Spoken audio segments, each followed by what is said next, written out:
Look, Samsung did a phenomenal job with the Galaxy Z Fold 7, and I honestly think you should buy this. You should consider buying it.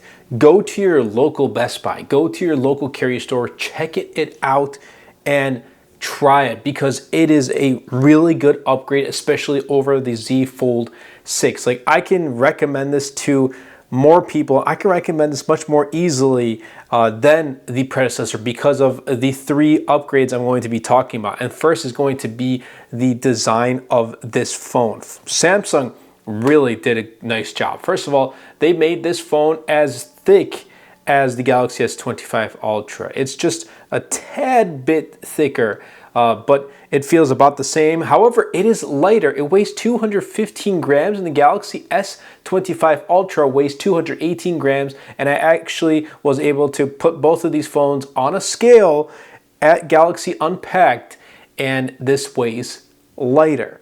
Now, it's 8.9 millimeters, which is much thinner than the Fold 6. That is 12.1, and I actually have it right here. As you can see the difference just like that. Like, this really feels ancient putting it side by side. However, when you unfold it, it gets even thinner. It's 4.2, and it still houses the same battery capacity. I mean, it's about the size of a USB-C port, and it's crazy.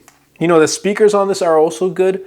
I haven't had any problems with, watching YouTube videos and things like that or playing games like Clash of Clans, but you're really going to like it. It really does give a premium look and feel.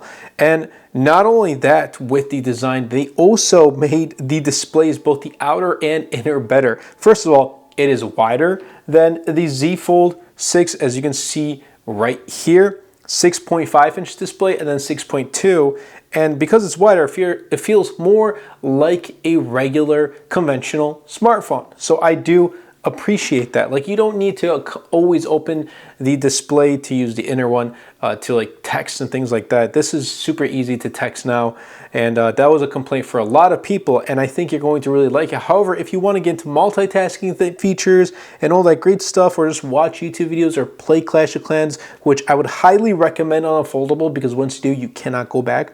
The inner display is phenomenal. It's an 8-inch display, and they're both 120 hertz, the outer and the inner, but you're not going to have any issues like with the quality of it. It's an AMOLED, 120 hertz. It's a Samsung display. Everything you can expect from Samsung displays, you get it right here with the Z Fold 7. You don't get that under display camera, which was offering potato quality results. Like, you're getting a regular inner display camera, but you can use the 200 megapixel main camera to take selfies too, if that's you. But you're really going to like the inner display and the outer display. So, like, overall design wise, Samsung did a great job. And for those who are asking about the crease, with the new Armor Flex hinge design, it is also, obviously, you can see much thinner from pretty much every angle. The crease is there. Look, the crease is there. I'm being honest with you guys, but when you run your finger across, it is less noticeable. I don't think video is going to do any justice, but put it side by side with the Galaxy Z Fold 6, and you can definitely tell a huge difference. Like, there's an indentation with the Z Fold 6 versus the Z Fold 7. So I just wanted to put that out there. So Samsung overall in the design department did a phenomenal job, but they also improved in the performance department. In the performance department, we're getting the Snapdragon 8 Elite chipset made for Galaxy, 12 gigs of RAM, Android 16, and One UI 8 on top with 7 years of software updates. And honestly, I have a feeling this is going to last 7 years. If you buy this phone, because they are expensive, this is $1999 starting price, $2,000. This is going to last 7 years, especially with the optimization that we have with Android 16 and One UI 8 paired with the Snapdragon 8 Elite chipset. But on a day-to-day performance, you won't have any problems using this. No hiccups, no stutters, no lags. It's on par. If you ask me, it's the same. Not even about the same. It is the same as the Galaxy S25 Ultra, especially in my experience. They have been performing great. And the plus side to this, you're getting a larger display, which means you get to play games like Clash of Clans with that larger display. Let's boot this up real quick.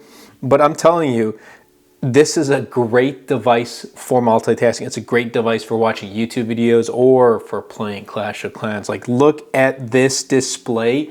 I'm telling you, you can't, it's gonna be hard to go back to a regular slab of glass to play Clash of Clans if you ever, switch from a foldable back to a regular brick smartphone. It truly, genuinely, because I had this problem, it is really difficult. I mean, look at all, I can see my entire clan right here just with this display. But if it was my inner display, like it's a mess, if you ask me. But foldables are the reason why I'm getting back into it. I started Clash of Clans again with the OnePlus Open back in 2023. That got me really hooked on. And then when I started, reviewing regular slab glass phones again, like the Pixel 9 Pro XL, the Galaxy S24 Ultra at the time, I tried, playing Clash of Clans and continuing, and it didn't really work out, and I just got really bored of it. So coming back to a foldable is just great. Playing Clash of Clans, it is truly awesome. But everything else about, day-to-day performance has been great. There are, new features that Samsung announced with the launch of the Z Fold 7, but I'm sure those will also trickle down into other devices. Now, there's a lot of presence with Gemini AI, Gemini Live here, and that's also going to probably trickle down into other phones as well. My favorite here is Generative Edit, and with Generative Edit, and I've posted, some shorts and reels and TikToks about Generative Edit, but it does a phenomenal job. In fact, I'm going to kind of go into my gallery and pull up some photos if I can. All right, so let's take a look at this photo right here. As you can see, we went down to downtown Brooklyn. They call this Dumbo. That is actually my first time. I've seen, so many images of this, and it was iconic, but it was my first time going. So again, thank you, Samsung, for inviting me to Galaxy Unpacked. But we went on a camera immersion tour, and this is what I took with the 200 megapixel camera. And I'm gonna swipe to the after. This is the after. This is the after with Generative Edit. Like, it is phenomenal. And just zooming in right there, there is the bridge. Now you have to really pixel peep. You can see some blurriness where, Samsung did the edits and whatnot, but, I don't think a lot of people are going to be doing, nitpicking. They're just going to see, okay, wow, got rid of people? No problem. Like, this is awesome. And just share it with friends and family, share it on social media. This looks great. I think this was probably one of my favorite photos I took at the camera immersion tour, and you really can't go wrong. Now, Samsung AI features, they're not going to be under a paywall, so that is a relief. That was a question a lot of people were having. Is it going to be under a paywall? It's not going to, so that is a huge plus. And the third reason is going to be the camera. Cameras, I guess, well, the camera setup. We're getting a 200 megapixel camera setup, the same camera as the Galaxy S25 Ultra. However, it's like slightly tweaked with like having a slightly smaller lens setup because of, constraints in the actual build of this phone. They had to make it just a little bit smaller, but the results are phenomenal. Like, you are getting a pro level camera, or not 100% pro, but one step closer to having a pro camera setup. And that it is pretty much valid in every single department, where we are one step closer to having a true flagship foldable, a true ultra foldable with the Z Fold 7. And I think Samsung is going to continue to keep improving and truly make this an ultra foldable or ultra flagship at some point in the future.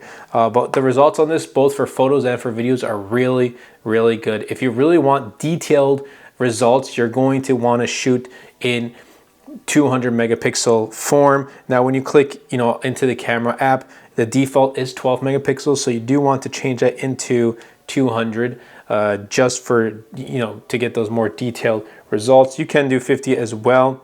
Now, it does, do keep in mind, having larger, megapixel count, as well as for videos too, like 4K, 8K, and all this stuff. It's going to take up a little bit more storage, so do keep that in mind.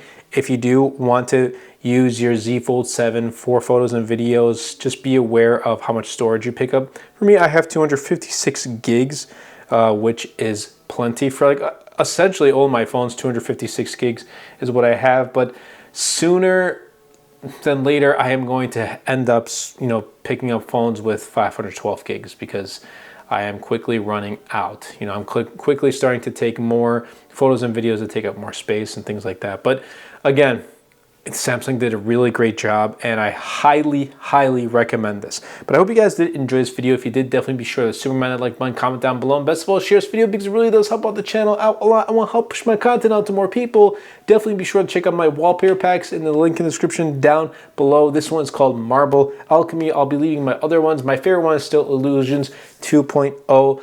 Again, these go a long way in helping out the channel. We are currently sitting at just under 50,000 subscribers, so definitely be sure to subscribe if you haven't already. Our goal is 60,000 by the end of 2025, and I truly believe we can do it. Thank you all so much for watching and the support. I'll catch you guys in the next one.